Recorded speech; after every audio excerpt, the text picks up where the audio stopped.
from Indonesia, where Dr. Yoga is Deputy Minister, is very much involved in trying to build up resilience. And Indonesia has also taken a real sector-by-sector and very regional approach. Tell us about it, Dr. Yoga.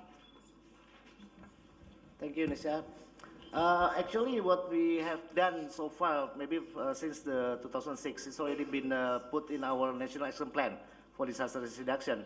And we try to compile up to 22 line ministries already involved in the disaster risk reduction. And also, we also invite the collaboration and also the contribution from the private sector, as well as the NGOs into our initiative for the DRR.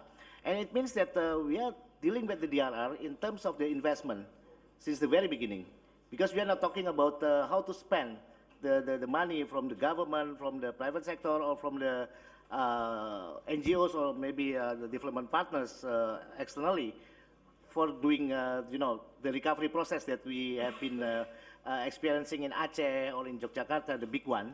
But since 2006, we are trying to put our attention for the investment of the DRR. It means that that collaboration actually from the government, central government, subnational government, and also local government, plus the contribution from the private sector as well as from the local NGOs and also the international NGO, try to be focusing on the investment on the DRR. So that's the way we are trying to see that the shifting paradigm from the previously related to the response funding towards the investment on the future disaster risk management. Thank you very much. Thank you very much for giving us it from the ground and so succinctly. I really appreciate that, Dr. Yoga. Dr. Yoga, who's sitting very patiently in the corner, to give us your perspective on this private sector, public sector. How can they work together? How do we realistically allocate these roles? I mean, it's very easy to talk in very grand terms about this, sharing responsibilities and all that. But what does it actually mean? Okay, thank you. I was trying to respond to your first question on the public investment, because it is very much related to the commitment, the political commitment from the government. And for instance, like government of Indonesia already put the priority for the national development. One of it is for the disaster management, mostly in the disaster risk reduction. That's why if I try to maybe reiterate the second session of the global platform in 2009, that 1% of the total national budget is supposed to be dedicated for the DRR. Yeah. Indonesia already almost 1% actually. So but has it been creeping up in Indonesia? And it is increasing over the time actually. And along with the Aceh and also the Yogyakarta experience in building up the Build Back Better principles on the recovery process, we've already put our budget also 10% at least for the DRR investment for the recovery process. Means that we are very committed actually in dealing with the DRR since the very beginning of the national priority, as well as the investment on the public side. Related to the private sector, of course, it is going to be very difficult situation in terms of, because in most developing countries like Indonesia, most of the private sector related to the small and medium size, maybe micro.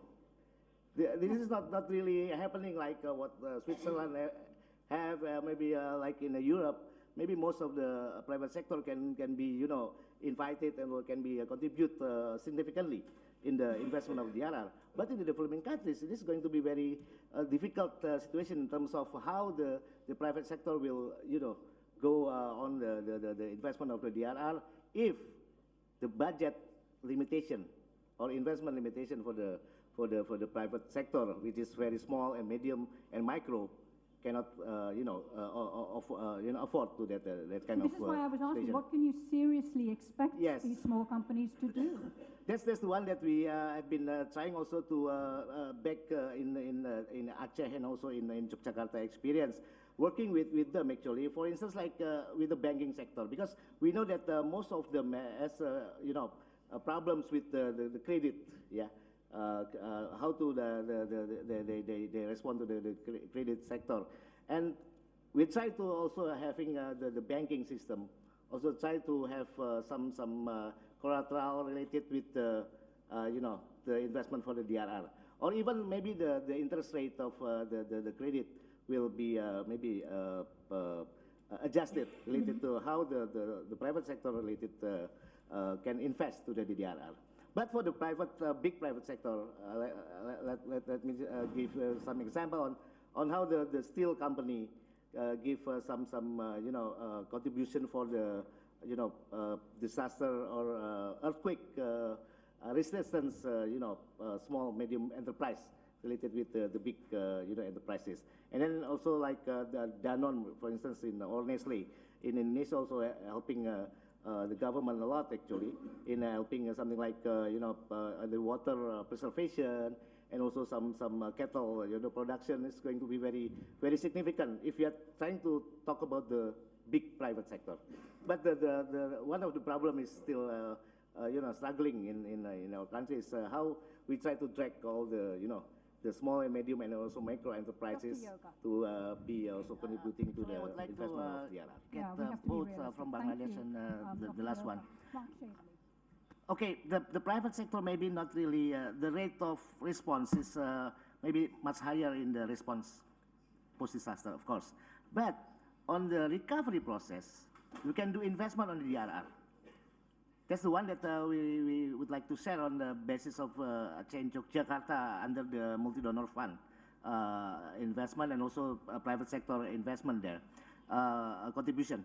Most of the activities actually related to how we invest the DRR into the recovery process means indirectly the money coming from the private sector also investing in the DRR.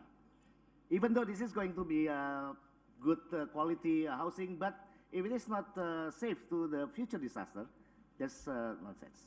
So that's the way we are trying to see that, okay, maybe the rate of response is much less than the response. But if we are trying to manage the response, trying also to invest the DRR, maybe it's worth it to see that it's already been investing to the DRR. And then the second one on the community participation, it is also, I would like to share also in Jogja and Aceh case on what we call the community-based housing reconstruction. The money can coming from other parties, from the private sector, from the donors, from the partners, agencies, but in doing such reconstruction, the people is the actor. We never had the contractors or the developer building up the housing, but the people building up the housing. And they try, what the government is doing is only doing the facilitating the community to know the knowledge to build build better the housing, so it will be resilient for the future disaster. So that's the way we are trying to manage such DRR investment indirectly from the private sector as well. Thanks, Dr. Yoga. Let's have another question. The lady in the third row.